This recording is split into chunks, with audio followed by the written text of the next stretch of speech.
Tous rangent leurs armes et se laissent approcher par chacune. Leur chant hypnotise les 12 hommes qui suivent les quelques dizaines de créatures simples et belles. Venez vous désaltérer dans notre village. Nous vous préparerons un repas avant que l'étoile se couche, dit la femme. Avez-vous entendu parler d'une femme nommée Aqualus? Demande Jacques. Peut-être s'est-elle posée sur votre planète il y a 60 ou 80 jours, environ. Cela me dit quelque chose. Nous nous en reparlerons. Starker ajoute.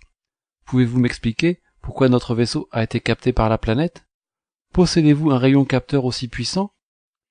Non, le mystère de ce rayon est directement lié à notre étoile.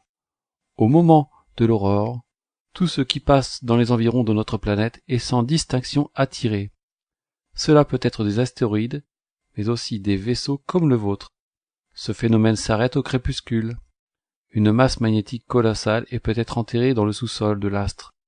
À la nuit, vous pourrez repartir. Comment se fait-il que je ne vois aucun homme parmi vous? Demande Jacques. Comment êtes-vous arrivé sur cette planète? La femme répond. Il y a bien des années, notre vaisseau spatial fut attiré comme le vôtre par ce phénomène magnétique. Mais nous n'avons pas eu votre chance, et nous nous sommes écrasés au dernier instant. Les hommes d'équipage périrent tous peu de temps après, frappés d'une maladie contagieuse, attrapée par l'un d'eux durant un voyage.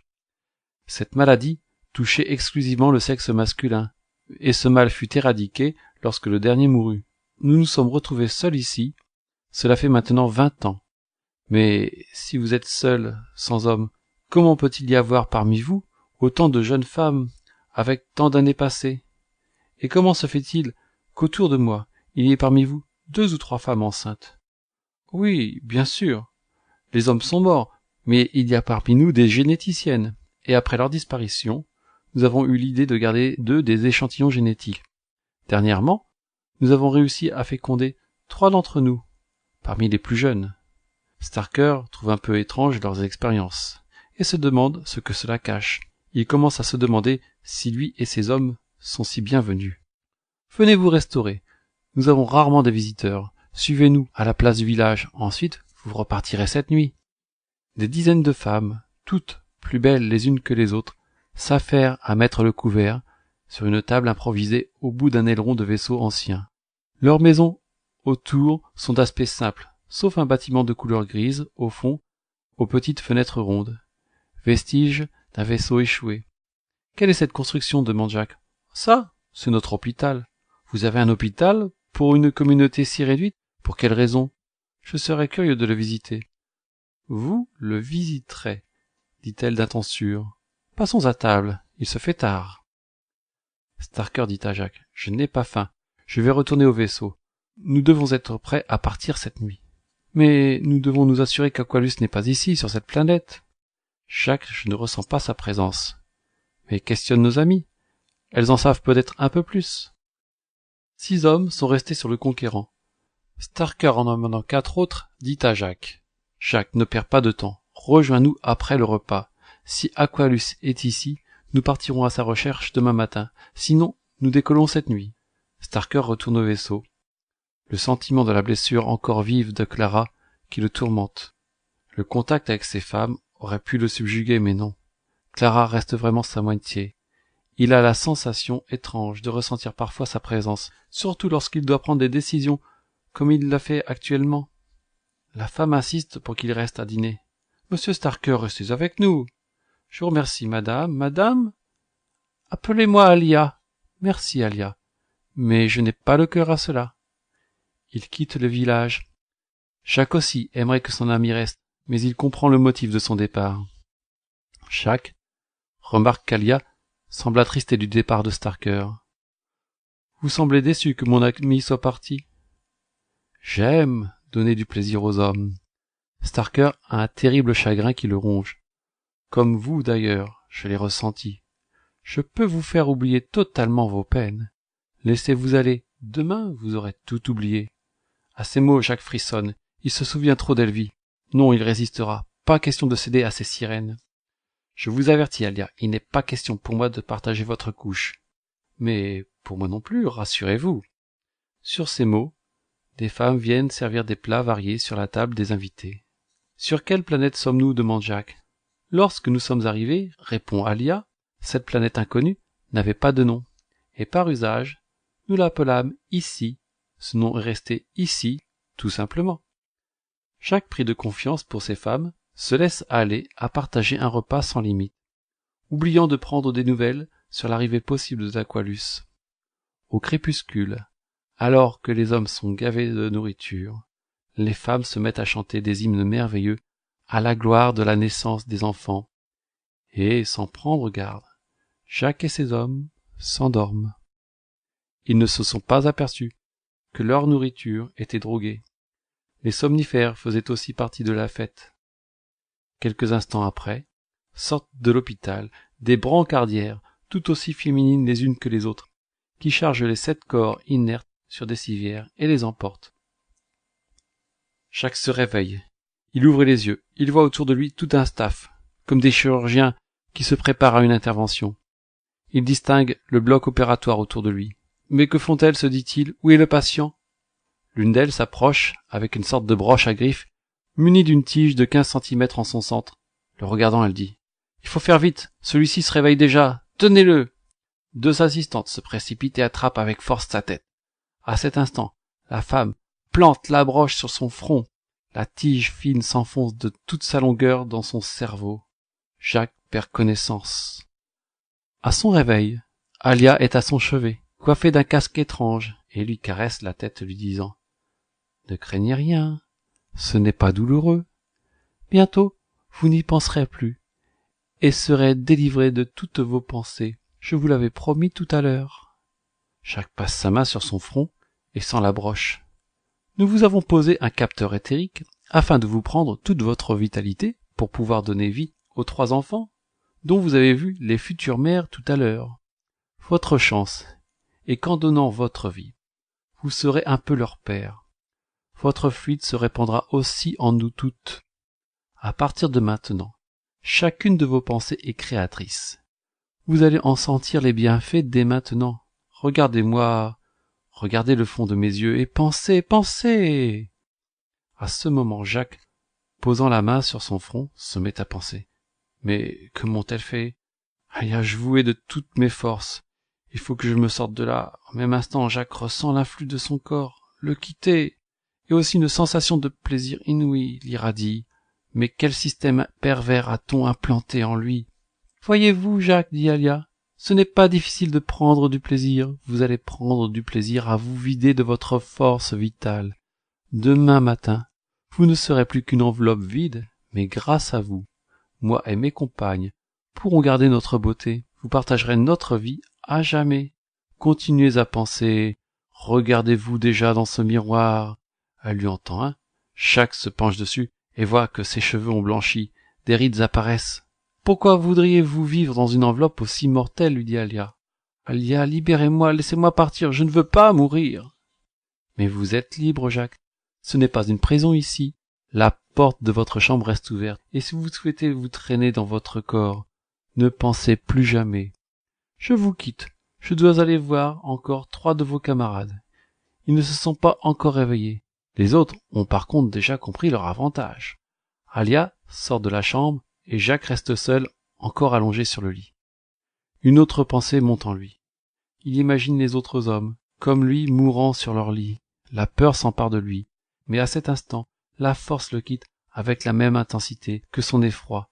Et encore une fois, le plaisir monte en tous ses membres. Une sensation de bien-être l'envahit. Alors il se lève, se disant: « Il faut rejoindre le vaisseau et Starker, s'échapper de cet endroit. Je n'aurais jamais dû venir sur ici. » Mais à peine la porte franchie, il s'effondre. Ses jambes ne le tiennent plus, car sa dernière pensée est très forte. Il voit ses mains se rider en quelques secondes, et sent un plaisir extrême le pénétrer. Jamais il n'aurait pensé qu'il fût si bon de se laisser mourir. Il se lève, et cette fois, il trouve la force de courir dans le couloir. Mais il bute sur quelque chose et tombe. C'est un membre d'équipage que ses pieds ont heurté. Ils sont face à face, mais celui-ci est méconnaissable. Seulement reconnaît-il son uniforme bleu. Son visage n'est plus que celui d'une momie inca. Il ne lui reste plus que la peau sur les os. Il soupire ces quelques mots à Jacques. « Qu'il est bon de mourir. Il n'y a rien d'autre à chercher. Jacques. Sur ces mots, l'homme rend son dernier souffle. Et, sous les yeux de Jacques, son corps tombe en poussière. Meurtri, Jacques pense à ce qui l'a amené à l'autre bout de l'univers. Créateur, Dieu, aide-moi, sors-moi de là, Dieu, Dieu, Dieu, crie-t-il. À ces mots, Jacques sent presque la totalité de son fluide vital le quitter dans une sensation de jouissance inestimable. Son corps se vide de sa substance. La broche agit comme une pompe qui aspire toute sa vie. Un courant de bonheur, plaisir et joie sans limite l'envahit. Il sent ses membres craquer, sa peau se dessécher. Son cœur n'a que peu à battre. C'est la fin. Un dernier mot lui vient en pensée. Aqualus, Aqualus, Aqualus. Et de tout son cœur, de toute son âme, il aimait cette pensée qui traverse en dehors du temps, l'univers. Aqualus, tu es mon seul espoir, mon but, mon unique raison de vivre. Je veux donner à toi seul ma force et ma pensée. Tu es le but unique de ma vie. Tu es la graine enfouie au plus profond de mon cœur. Que cette pensée puisse, à travers l'univers, t'atteindre. Je te désire, plus que jamais. À ce moment, Aqualus, qui dort dans la carcasse de l'espérance, se redresse d'un coup, comprenant instantanément le désespoir de Jacques et l'extrême danger pour lui. Peut-être est-il déjà trop tard, mais sans hésiter, aidée par l'herbe de vie, elle dit « Jacques, tiens bon, je suis avec toi !»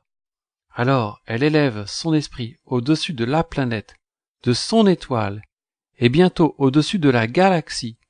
Comprenant la souffrance de Jacques, elle projette sa force vers son ami, comme sachant où le trouver. Un tournoiement de lumière s'envole vers la planète qui le retient, plus vite encore que l'instantané, et Jacques est pénétré par une force ardente, mais dont l'origine ne lui est pas inconnue, et comme jeté dans un brasier, son corps s'enflamme. La force vive d'Aqualus le pénètre. Au contraire des moments précédents, une douleur extrême envahit la moindre particule de ses muscles et de ses nerfs. Une souffrance telle que peu d'hommes peuvent l'imaginer. Jacques, qui était il y a quelques instants mourant, est de nouveau empli de force. Ses pensées sont pour Aqualus. Aqualus pense aussi à lui. Son corps entier retrouve sa force perdue. Et n'ayant plus les stigmates de la vieillesse accélérée des quelques instants passés, il se relève, saisit son arme, et court pour y retrouver ses amis. Une porte est ouverte. 2 lits, 2 tas de cendres. C'est trop tard pour eux. Plus loin, le laboratoire. Un homme, prêt à se faire embrocher par l'équipe macabre. Il vise, tire à 4 reprises. 4 femmes s'effondrent. La mort est plus simple, quand on veut, se dit-il. Il soulève son équipier. Viens, réveille-toi. Il faut trouver les autres et partir au plus vite. L'homme a du mal à émerger, mais comprenant le danger, se ressaisit. Il court vers l'étage supérieur et tombe nez à nez avec Alia, qui a encore son casque étrange sur la tête. Elle lui dit « Mais pensez à moi, Jacques, prenez mon corps pour le plaisir. » Jacques ajuste et tire. Alia s'effondre instantanément. Sa beauté se fripe, elle est comme vieillie de 100 ans. Il n'y a plus qu'un squelette en lambeaux, comme si elle venait en un instant de restituer toute l'énergie volée. Derrière elle, 2 hommes, broche au front, s'éveillent. Jacques se précipite sur eux. « Ne pensez pas, ne dites rien, levez-vous, suivez-moi. » Mais d'autres femmes, armées cette fois, les rejoignent. Ils sont pratiquement encerclés, bloqués contre une porte blindée, mais celle-ci s'ouvre à eux. Ils y pénètrent sans savoir vers où. Mais une jeune femme referme la porte et leur dit « Suivez-moi. Je connais la sortie qui va vous mener à l'extérieur. » Jacques la dévisage un instant. Il l'a déjà vue. Elle était toujours à côté d'Alia. « Je suis la fille d'Alia. Je suis avec vous. Emmenez-moi dans votre vaisseau, loin de ces monstres. » Sans savoir pourquoi, Jacques accepte. Elle les dirige vers la sortie. « Courons vers le vaisseau, dit Jacques. Heureusement, celui-ci n'est pas loin. » Les hommes du vaisseau les ont vus et se précipitent à leur rencontre. Ils ne font pas attention à la jeune femme qui les accompagne. Starker a vu la scène et sonne l'alarme. « Préparez-vous à décoller. Tout le monde à son poste. Activation imminente de la propulsion gravitique. » Voyant Jacques, que vous est-il arrivé là-bas? Il manque 3 hommes. Retournons les chercher. C'est trop tard, Starker, ils sont morts, répond Jacques. Que s'est-il passé après mon départ? tout semblait calme. Il n'y avait pas plus de 15 femmes avec vous. Jacques, qui est cette personne derrière toi? C'est trop long à te raconter, Starker, mais je dois te dire qu'il ne faut pas perdre de temps pour partir. Car les femmes qui nous poursuivent sont armées, et l'aube n'est pas loin. Nous décollerons, mais cette fille reste ici. Il n'est pas question d'emmener une inconnue. Pas question, rétorque Jacques. Elle vient avec nous. Starker ne peut le contredire, mais n'apprécie pas. Le vaisseau décolle lourdement, car les premières lueurs du jour apparaissent. Starker a laissé les commandes à son second, Alov Jaman, mais celui-ci semble en difficulté. Que se passe-t-il encore? Se demande Starker, remontant à son poste de pilotage accompagné de Jacques, afin de contrôler la situation. Passez à la puissance 100%, c'est notre seule chance, cramponnez-vous. Jacques, accroché au siège d'Alov, observe les deux hommes se débattre contre le phénomène. La propulsion gravitique augmente en puissance et un terrible vromissement résonne partout dans la carlingue. Tout se met à vibrer, des panneaux d'habillage tombent lourdement au sol. Starker baisse la tête, mais ne peut éviter l'écran de vision arrière qui l'assomme net. Le vaisseau se cabre dangereusement, et Jacques, pris d'une illumination soudaine, frappe sur l'activation de la propulsion éthérique. Jamais cela n'avait été fait dans l'histoire spatiale d'Unis, car une accélération hyperlumique dans l'atmosphère créerait un échauffement tel que l'astronef se consumerait et que l'atmosphère de la planète s'enflammerait instantanément comme de l'hydrogène, ne laissant aucune vie sur toute la surface. Mais Jacques n'est pas pilote. Heureusement, car l'accélération lumique permet de contrarier l'attraction de la planète, conjuguée à l'étoile. Le vaisseau transperce le ciel et s'éloigne bien plus vite qu'une étoile filante. Cléonis se réveille à son tour et voit Aqualus blotti contre la cloison derrière son lit. Une couverture sur elle, elle tremble. Elle a la peau et les membres gelés. Aqualus, que se passe-t-il? Viens te réchauffer contre moi, tu as si froid. Jacques m'a appelé dans un cri de désespoir, je l'ai vu. Je sais, et tu as fait ce que tu devais. Vois-tu, il pense à toi, et il va bien maintenant. Mais comment se fait-il qu'à des milliards de kilomètres, il me soit si proche? Quelle est cette magie? Ce n'est pas de la magie, mais tu dois comprendre que nous, les hommes, seules nos pensées nous éloignent les uns des autres. L'humanité a créé l'espace pour cette raison, les étoiles et les galaxies aussi. L'univers est en expansion pour la même raison. Ce qui veut dire qu'il n'y a pas de distance pour les cœurs purs. Aqualus a la lueur d'une conscience nouvelle, si je comprends bien. Chaque pensée pour ce monde nous emprisonne encore plus dans notre univers et crée un espace nouveau. L'univers continue à grandir. Alors, la science nous éloigne de notre but. À chaque fois que je fais une découverte dans mon télescope, ce sont les murs de ma prison que j'éloigne. C'est vrai. Il n'y aurait pas d'univers sans les hommes? C'est vrai. Qui sommes-nous? Laisse Jacques le découvrir. Maintenant, il ne doit plus se laisser égarer. Si Jacques Novice, en matière de pilotage, n'était pas intervenu, le vaisseau se serait écrasé. C'est l'avis de tous les membres d'équipage. Le vaisseau est sans dessus-dessous, et déjà, tous les hommes valides s'activent à le remettre en état, sauf le médecin resté à l'antenne médicale pour soigner les hommes qui ont subi les outrages de ces femmes fatales. Jacques paraît indemne, mais on lui fait un scanner total, comme aux deux autres. Starker blessé se fait soigner, mais c'est superficiel. Il s'arrête devant le médecin, qui examine Jacques. Comment vont-ils? Jacques a récupéré, il est même curieux qu'il n'ait aucune séquelle, car j'ai examiné la broche qu'on lui a insérée. À l'image que donne le cristal pensant, nous pouvons voir que la fine tige plantée s'introduit dans le cervelet. Ensuite, s'éclate en une multitude de ramifications plus fines. Celles-ci ont dû s'épanouir juste après la pénétration dans le lobe frontal. Starker regarde l'image à l'écran. C'est incroyable. Comment se fait-il que Jacques ne sente rien?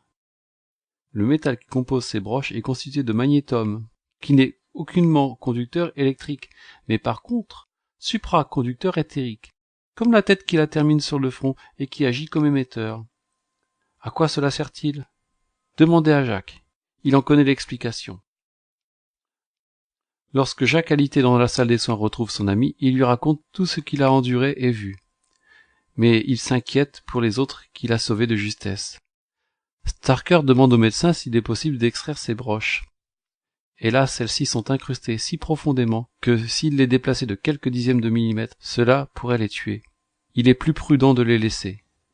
Jacques pense à la jeune femme qui les a accompagnés.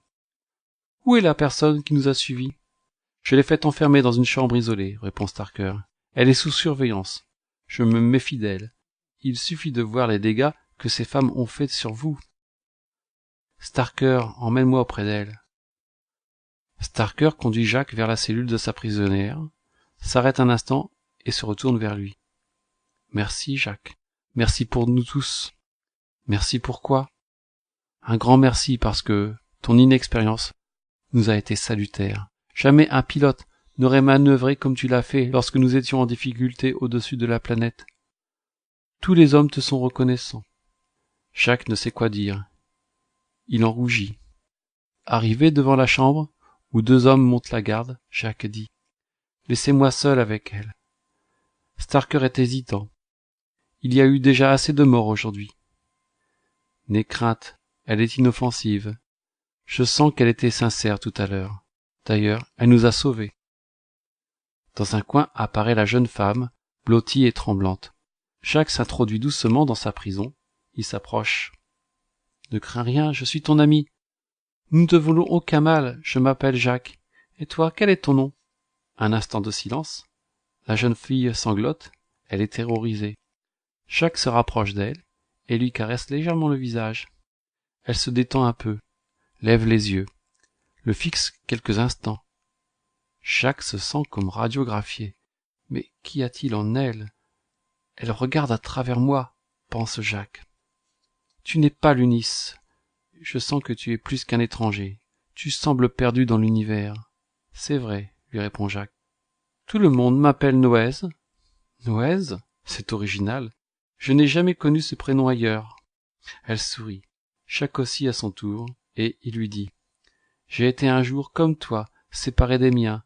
En un instant, je me suis aussi retrouvé dans un vaisseau spatial, sans l'avoir jamais demandé. Mais si je suis avec vous, c'est parce que je l'ai choisi. J'ai toujours espéré que je pourrais m'échapper de cette planète maudite. Je suis la fille d'Alia, mais je n'en ai que la parenté par le sang, non par l'esprit. Elle m'a élevé selon ses concepts, mais je les ai toujours maudits, comme je maudis toutes ces femmes qui l'ont toujours entourée. Peux-tu me dire pourquoi elles nous ont fait tout cela ? Oh oui, bien sûr. Cette histoire remonte à 20 ans. Ces femmes, que vous avez trouvées sur ici, avec ma mère, sont des condamnées à l'extradition, à vie. Elles viennent de la deuxième planète extérieure de l'Unis, Natavi. Là-bas, elles faisaient partie d'un groupe de chercheurs, spécialistes en génétique, et faisaient des recherches sur la longévité humaine. C'est là que tout a basculé, car ma mère fit une découverte révolutionnaire sur la transmission des ondes éthériques.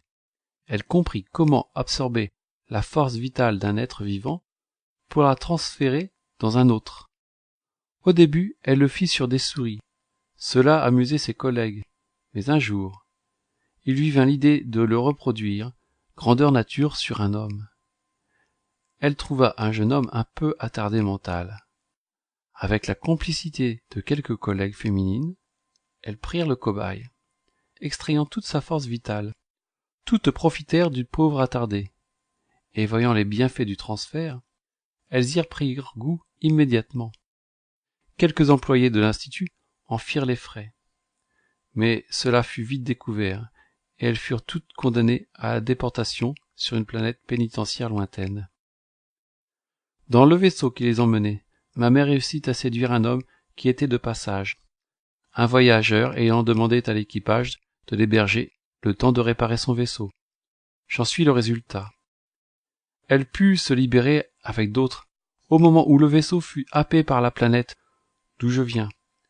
Et profitant du crash, ma mère et les autres prisonnières parvinrent à neutraliser les hommes qui n'avaient pas pris garde et dont certains s'étaient laissés séduire. Mais que sont devenus les hommes du vaisseau ? Sont-ils réellement tombés malades, comme le laissait entendre votre mère ? La réalité est tout autre. Peu après s'être échoués ici, sans aucun moyen de communication, les hommes, une quarantaine, décidèrent de s'organiser et acceptèrent que tous vivent librement. Ils bâtirent alors le village. Ma mère réussit à les convaincre de construire un bâtiment qui serait un petit hôpital, car elle pourrait soulager notre petite communauté. Elle était enceinte, et d'autres femmes pourraient être amenées à avoir des enfants. Tout rebascula lorsque dans son petit laboratoire, elle reproduisit l'expérience maudite. Les femmes y ayant déjà goûté ne purent s'empêcher de recommencer, et tous les hommes y passèrent, sauf mon père, car il était reparti bien avant d'arriver sur ici. Lorsque je suis né, tous avaient disparu. D'autres vaisseaux se sont-ils posés sur ici, hormis le nôtre? J'ai aujourd'hui 20 ans, et je crois avoir vu 6 vaisseaux venir ici. Que s'est-il passé pour cela? À ce moment, Noël s'effondre en larmes dans les bras de Jacques, et tout en sanglotant, elle dit « Ce fut bien plus horrible que pour vous. Mais il faut que vous sachiez qu'avec vous, elles avaient en vue une nouvelle expérience plus atroce que les autres, car 3 enfants devaient naître la nuit dernière. Ils étaient tous mâles. Ma mère espérait les élever comme du bétail, afin d'extraire leur force, ainsi préserver leur vitalité et leur beauté encore plus longtemps. » Jacques, ayant pour sa part frôlé la mort d'aussi près, en est profondément écœuré. L'envie de vomir le prend. Il se ressaisit sur l'instant. « Noëz, vous n'avez jamais participé à une de ces orgies diaboliques? »« Si, une fois. J'avais 11 ans. Le jour de mon anniversaire, ma mère voulut me faire goûter à son plaisir. Elle me mit un de ses casques sur ma tête et me dit « Viens, je vais te faire un cadeau. Bientôt tu seras une femme. Je vais te montrer à quoi servent les hommes. » Elle me mena dans une pièce où un homme était assis sur un fauteuil, les pieds et les mains attachés, une broche sur le front. Elle lui dit « Regarde cet enfant, elle sera bientôt tienne. » À cet instant, l'homme réagit, et son fluide fut capturé par mon casque. Je sentis sa force me pénétrer, m'emplir et s'installer dans mes organes génitaux, et pour l'unique fois de ma vie, j'en ressentis tout le plaisir jusqu'à l'orgasme. Mais je vis l'homme se vider, et je compris que je lui volais sa vie. À cet instant, je hurlai, et rejetai ce fluide étrange qui m'envahissait. L'homme se remit à penser. La force remonta dans mon casque, mais je n'en voulais plus. De toutes mes forces je luttai. Alors, devant ma mère et moi, l'homme se consuma dans une douleur terrible. Mais depuis ce jour, j'ai la faculté de lire toutes les pensées de tous les humains. Ma mère est morte maintenant, et c'est pour moi un soulagement.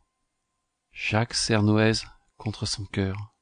C'est terminé, elles sont toutes mortes. J'ai par accident détruit la vie qu'il y avait sur ici. Il n'y avait rien de bon sur ici, ajoute Noëz. Si. Toi. En sortant, Jacques dit à Starker, qui attendait derrière la porte. Elle n'y est pour rien. Elle n'était qu'une enfant devant ces monstres. Elle doit se reposer. Il faut prendre soin d'elle. Elle est des nôtres. Le vaisseau file dans l'espace, reprenant la direction d'Andromède. Depuis des jours, Noëz s'intègre à l'équipage, essayant de se rendre utile. Elle aide à la préparation des repas, participe à la remise en état du vaisseau. Noëz est une jolie jeune femme, bien bâtie. Elle mesure 1,70 m. Ses cheveux châtains sont tressés finement depuis son front, tirés en arrière et regroupés en 2 couettes au-dessus de ses oreilles. Tirant ceux de la nuque, regroupés par 2 rubans, ils éclatent comme des bouquets de fleurs. Elle a une voix feutrée, mais sa tonalité est celle d'une soprane merveilleuse. Ses yeux sont d'un brun profond, feraient sombrer plus d'un homme dans les profondeurs obscures de l'univers. Noëz est jeune, sa fraîcheur éclate sur ses lèvres et son sourire.